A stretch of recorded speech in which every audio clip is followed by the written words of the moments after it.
Hello everyone! In this video, I'm going to show you how to move money from Venmo to Cash App. First, open Venmo, tap the settings icon, go to payment methods, tap add a bank, then select bank. Open Cash App, go to direct deposit, and copy your routing and account numbers.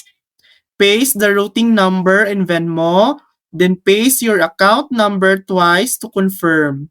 Venmo will send small deposits to Cash App. Wait 1 to 3 days and note the exact amounts. Return to Venmo, tap Sutton Bank under payment methods, and verify the amounts. Tap Manage Balance in Venmo, choose Transfer to Bank, select Sutton Bank, and set your speed. Instant transfers won't work. Use the standard option for free. And that's it. That's how to move money from Venmo to Cash App. Thanks for watching. If this video helped you, please like and subscribe for more helpful tutorials.